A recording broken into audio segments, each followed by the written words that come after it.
talagang yung track record, no? It seems na mukhang ano ito, license lang ang ginagamit at hindi track record para makakuha. Ano pa ang kredibilidad ninyong gumawa ng investigasyon, Mr. Chair, kung kayo mismo, mga board of directors nyo, ay mga kontratista, may mga kontrata sa gobyerno, ikaw, may proyekto, may contractor ka din, though sinasabi mo kanina, wala kang proyekto sa gobyerno. How can you do that? Mr. Chair, pinagluloko tayo ni mga ito. I will full disclosure, nung Thursday ng gabi, kausap ko si Presidente, gusto niya sibaking kayo lahat. That night, he told me, I'll sweep them out tomorrow. Sabi niya. Sabi ko, don't, sir.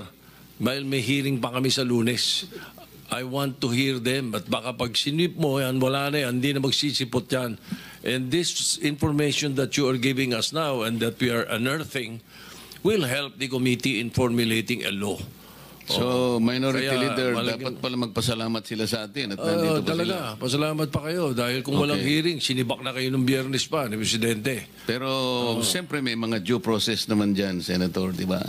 Hindi, appointee ng Presidente lahat yan eh. From the digong to renewal eh. Pwede silang alis. Ano pa ang kredibilidad ninyong gumawa ng investigasyon, Mr. Chair, kung kayo mismo, mga board of directors nyo, ay mga kontratista, may mga kontrata sa gobyerno, ikaw, may proyekto, may contractor ka din, though sinasabi mo kanina, wala kang proyekto sa gobyerno. How can you do that? Mr. Chair, pinagluloko tayo ni mga ito. Nung po nga ang ating presidente ay nagsalita po sa kanyang SONA, the day after po, I called up the present district engineer at that time, the Bryce Hernandez, to make an inventory of all the projects from 2022 to 25.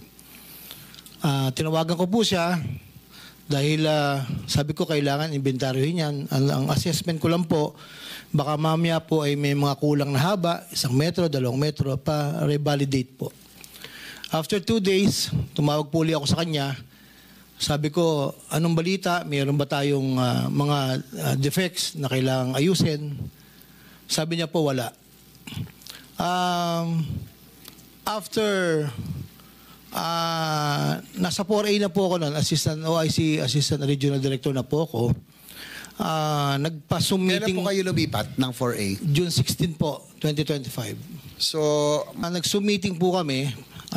Pinatawag ko po lahat ng mga dating kasamahan ko para po kaharap po sila at bine-verify ko po sa OIC DE Bryce Hernandez, meron ba tayong mga findings sa mga defects? Sabi niya po, wala. After the meeting po, isang kauupo lang po na construction chief ang nagpunta po sa akin. 2 po actually, si Engineer Galang, ang hepe po ng planning. At nagsabi sa akin na, boss, parang meron kaming nakikita na posibleng wala po. So, ang sabi ko po sa kanila, August 3, 7 p.m., that was Sunday. Pinatawag ko po, lahat po sila. Sabi ko, totoo ba ang balita na meron mga project na nabayaran? Without my knowledge po, kasi po, explain ko lang po, ako po yung umaasa at nagtitiwala sa mga tao ko na lahat po sila nakapirma na. Sa bandang huli, ako po, yun po, aminin ko, may negligence on my part. Nung pong meeting na yon, kausap ko po silang 2, totoo ba? At kasama po yung mga ibang hepe, ako po yung nagsabi na sabihin nyo sa mga kapwa hepe nyo, ako'y walang kinalaman dyan sa mga ganyang gawain. At sila po ay nagsalita na yun naman daw po ay pagagawa sa kontraktor. Sa kontraktor po ay papagawa. So, after po ng meeting, kinausap ko po yung Engineer J.M. Ramos, which is the construction chief. Sabi ko, mag-ikot ka, magsama ka ng mga tao. Baka mamaya, mayroong mga ibang kulang talaga. So, after a day po, nag-report po sa akin na di umano'y meron pong mga mangilan-ngilan. Hindi ko po alam yung eksaktong figure na posible po na posible. So after po nan, kinausap ko po yung dalawa. Sabi ko, bakit nagkakaganon? May mga lumalabas. So from there po, since ako po hindi na parte ng Bulacan First, sila na po yung mga nakaupo doon, hindi ko na po alam yung sumunod na step na ginawa po nila until such time na ito po, August 7, 5 o'clock in the afternoon. Pero cut ko na lang po kayo. Opo. Sir, isa na lang hindi po, na pala, no? if you may, nag-report po ako kay Secretary Bonoan na may possible po ayon po sa report ng ibang tao ko. Kayo yung pa nag-report sa kanya? Nag-report po ako Na sa possible kanya, na may that was ghost 5 projects. o'clock in the afternoon. But Senator JB? sige.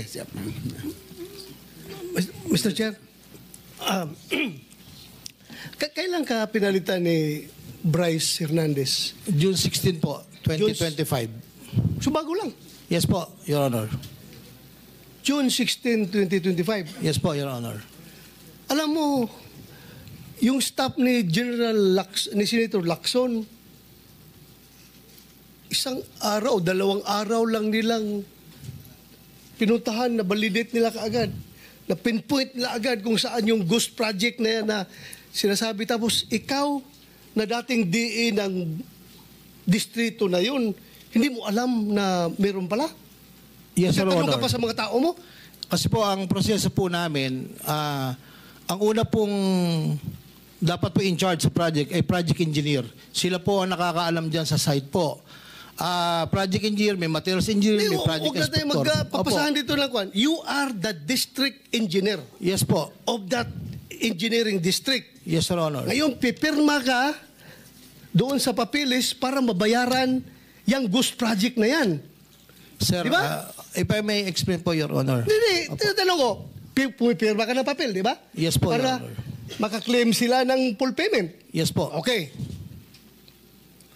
Ibig mong sabihin, pumirma ka ng papel ng isang ghost project, district engineer ka, tapos ngayon magmamaangan ka sa harapan namin na hindi mo alam dahil inaasa mo lang sa mga tao mo sa baba. Pag may pirma sila, pirma ka lang rin. The buck stops at the district engineer as far as the projects that were being implemented in that particular engineering district. Dapat alam mo yan, di ba? Tapos ngayon, kunyari, magtanong ka pa sa mga tao mo sa baba, meron ba? Tapos tanungin ka sa mga tao mo na, parang meron, sir, parang meron.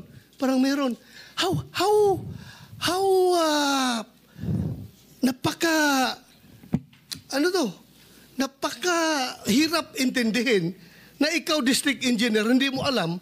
Tapos yung mga tao ni Senator Lacson, one day lang nila pinuntahan yan with the use of the GPS, na-locate nila, tinanong na yung mga barangay officials doon. Sabi, wala talaga yan, sir. Wala talaga. 2 days lang ginawa ng staff ng Senado. Ikaw, you've been there for how many years ka naging DA doon? 5.5 years, sir. 5.5 years. Tapos Senator hindi mo Bato. alam na may ghost project pala. Senator Bato, I think you made your point already. Thank you, Mr. Chair. Wala Chair. nang time Thank you. si Senator. Salamat, Wala nang salamat. time, pero- Sorry, Okay Senator na. JB. The last point na lang, Mr. Chair, siguro ikot na lang po ako doon sa Di po lumabas po yung naging controversial kayo ni yung inyong successor na si Bryce Hernandez.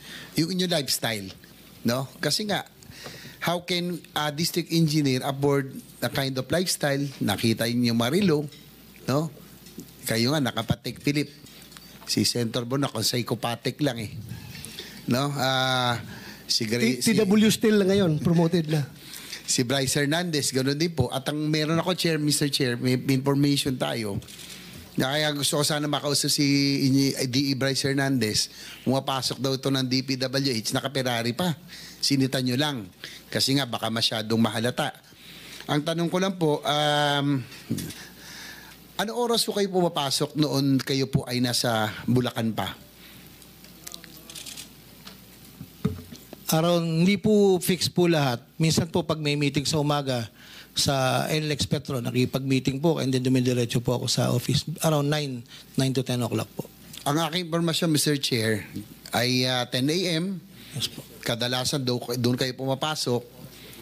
Nung DE pa, tas assistant nyo sila Bryce at yung sila JP Mendoza, At 2 p.m. daw, Mr. Chair, umaalis na po sila. Ito po, confirm nyo kung totoo hindi. 10 a.m. to 2 p.m., 2 p.m. diretso na raw kayo at nagkakasino. Totoo po ba ito? Hindi. Ako po, maabot po ako ng 5 o'clock, Your Honor. 4 o'clock, 4:30 po. Pero yung grupo niya raw po, hindi lang kayo shopping buddy, pati po sa paglalaro. Yan po, dapat po verify paano ho kayo nakakapasok. Considering that you are government officials, paano kayo nakakapasok sa casino? Lalo to si Bryce Hernandez, sinabi ni Senator Lacson, tila matakaw sa pera. Pag magpataya daw to, Mr. Chair, isang taya, 5 milyon, parang baliw, hindi natatakot. I mean, walang kaba-kaba. Do you confirm or deny, Mr. Alcantara, Engineer? Your Honor, hindi ko po alam kung magkano tinataya niya dahil hindi naman po kami magkasama sa table. Inaamin ko po, ako po'y nakapasok sa casino, Your Honor. Hindi po honor, pang ilang beses, hindi kayo regular, pero naglalaro kayo, kasama po siya. Minsan po kasama, minsan po hindi. So nagkakasino po kayo? Inaamin ko po, Bryce Hernandez. Your Honor, Mr. Chair. So sa inyong paglalaro, bukod doon, yung lifestyle, balita ko nga, sana pag dumating si Bryce Hernandez, Mr. Chair, pa-issue nyo na po siguro ng warrant of arrest, ay mga ilang beses ko kayo naglalaro sa isang sabi na sa isang buwan, yung grupo nyo po?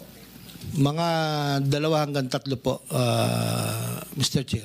Ang balita ko rin naman po kayo naman hindi masyado, no? Yung hanggang 30,000, 50,000 lang, pero itong inyong sumunod sa inyo, medyo mas malaki-laki.